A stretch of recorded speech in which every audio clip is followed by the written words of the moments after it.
Hello, and welcome to the Wayfaring Panda and Mix It Up Monday. It's a social media hop where we share projects that mix it up. We're using a traditional scrapbook layout, and then we use different types of media such as sewing, texture paste, paint. You can use anything, the sky's the limit. This hop is a collaboration between Anna from Peace Craft Love and Kimberly from I'd Rather Be Scrapbooking.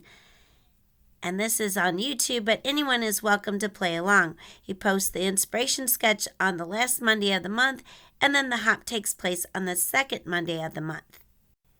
For the base of my scrapbook page, I'm just using a 12 by 12 sheet of mixed media paper, and I'm spraying on some Nuvo Mica mist, which is called Burl Swirl.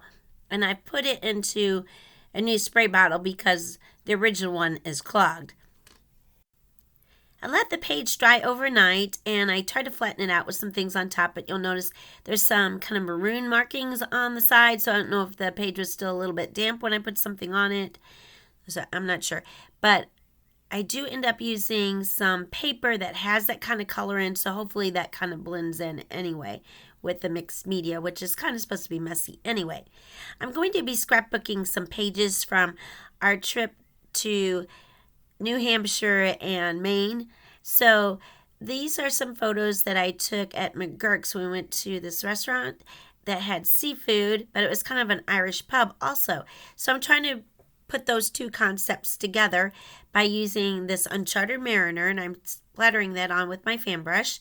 So I'm going to try to get a nautical look, and then also I'm using the green to try to get kind of the Irish look in. And we also kind of thought it was kind of fun because in St. Louis, where I'm from, we have a McGurk's, which is not related to this one, which is world-renowned because a lot of people come to play Irish music there. Next, I'm splattering on some Pine Needles Distress ink. And you'll notice that my clothes do change throughout the video because the previous step I let it dry overnight, and then this one I let dry overnight. Now, these don't take that long to dry, but you can let them dry overnight, or one thing I like to do if you have more time to work is to go do your photo matting or getting all your things together to do your scrapbook layout while you're letting it dry. So those are different ways you can make time to get your scrapbooking done, because what I'm doing here is I'm just working a little bit at a time as I get home in the evening, let it dry, and then come back to it the next day. The sketch we're using this month is from Brenda Ragsdale from Scrap Our Stash blog, and I'll put a picture of it over in the right-hand corner. So off screen, I sewed a clover decorative stitch with my sewing machine, and that's taking place of that large piece of paper that's in the background of the sketch that looks kind of striped. I did make it a little bit bigger because I want to put more photos on my layout. Also, you'll notice I do have some mistakes with my sewing, and one was because I ran out of bobbin thread while I was sewing, and then there was a couple at the end that I didn't turn off the machine at the right time. So then I'm putting on this piece of paper that I found that I think will go with the navy blue and the green. It kind of has a little bit lighter green in this paper, but I'll tie that in the next step. So I'm just using my Nuvo Deluxe glue to glue this on. Originally, I was going to use a different paper that kind of had navy colored shells and kind of cream colored that I thought would go good with this layout, but I cut it too small. And I'm just sharing that to let you know we all make mistakes. And even though this didn't go quite as smoothly as I hoped, I still think it turned out okay. Plus, I'm going to be using this as my own personal scrapbook. I'm not selling it. So as long as I'm happy with it, that's what matters. My original idea for doing the triangles is to use this low-tack tape, which is purple tape. I don't think they make it anymore, but you can find all kinds of low-tack tapes that you can use. So I masked that off for my triangles, and then I'm going to use my Shamrock Stencil and some texture paste to make my triangles. Now, I could have switched to paper and that would have covered up those maroon splotches, but I decided I like the Shamrock idea, so I just stuck with it anyway.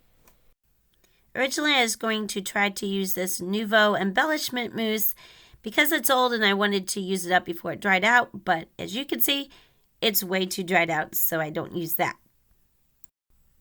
My next idea was to use this glacier paste, but I decided it was the wrong shade of green because it didn't match any of the greens that's already there. So I finally landed upon my next idea, which is to use my Lawn Fawn white stencil paste and mix it with the Distress ink, which is called Lucky Clover, which is kind of a blue-green. And I figured this was a little bit darker than I wanted, but by adding the white, it would probably be about the same as that kind of bluish green that's in the patterned paper. And it does turn out to be about the same. So this is the technique I've started doing lately. Instead of buying different colors of texture paste, is to buy a white or clear and add color to it. So I just add my Distress ink usually to it to get whatever color I want. That way, hopefully you can get through a whole jar of the white paste quicker than you can whatever color that you purchase. And hopefully then that way you'll get through it before it totally dries out. Now, stenciling is one of my favorite techniques to do, whether I'm using paste or glacier paste or any kind of ink, because it's always fun when you take the stencil off to see what it looks like. Now you'll see on this one, I think it turned out pretty good, but then when I move to my other two smaller triangles, I think the texture paste is getting a little drier or something because I'm getting a texture that kind of forms peaks when I remove the stencil. So on my first attempt on the second triangle, I wiped it off and then did it again. So it's a little bit messy, but it's a light color, so I don't think it's showing up as much. And also it is mixed media, so I guess it's supposed to be a little messy, but I'm someone who really likes things kind of symmetrical and neat, so mixed media is a little difficult for me. So I'm hoping it still looks fine. I like how it looked. It would have been nice if the shamrocks turned out a little bit better. Now, if you use any of these texture paste or glacier paste or anything like that, you want to clean off everything right away. It does come off with water, so you can either soak it or just wash it off right off. Because if you don't, it's really hard to get off your stencils or your spatulas or even your mat.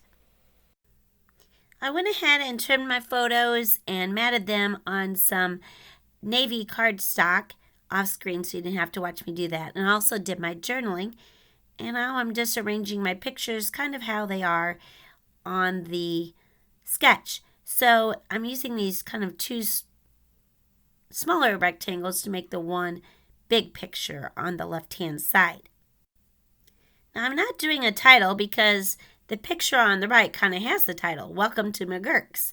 So I'm using a journaling piece of paper that I have from the Simple Vintage Seas, and that has a anchor on it. So I'm hoping that'll marry to the splatters that I did with the navy blue and also the navy blue on the border papers, and there's some navy blue and the pattern paper. I'm attaching my photos and also my journaling with some photo mounting squares. Sometimes they're called photo squares, mounting squares. I have found that basically they're all the same no matter where you get them from. There's only one brand I've bought that was terrible. It didn't stick to anything. I think it was called Pioneer, so don't get that kind. But otherwise, all the different brands I've tried, this one I'm using now is from ThermoWeb. I'll put a list of all the products that I'm using in the description below. Some of these will be affiliate links. They don't cost you anything extra to use, but I do get a small commission from any sales that the links generate, and that supports my channel. I'm going to use stickers from Simple Stories, which is their Simple Vintage Seas collection, for that tag, and also on the right-hand side, there's that little strip that could be paper or maybe washi tape. I'm just using stickers for those. And for my final embellishment, I'm using this, it looks like driftwood with a starfish on it, and I'm using that in place of the arrows that's on the sketch. Now I'm just adding some foam tape that I made using some fun foam and some Elizabeth Craft Designs double-sided tape. I hope you enjoyed the video. If so, please give it a like. And as I mentioned, this is part of a hop, so I'll have a list of all the participants in the description below. Also, I'll have a playlist below, so you can either click on the links below or click on the link to the playlist to see all the other participants in the hop. And then you'll get some more ideas of how you can change a sketch and how to use mixed media in your scrapbook layouts. I want to thank you so much for watching. If you're not already a subscriber, I really appreciate if you could subscribe to my channel. If you are already a subscriber, I want to thank you so much for your continued support, and I hope everyone has a wonderful day.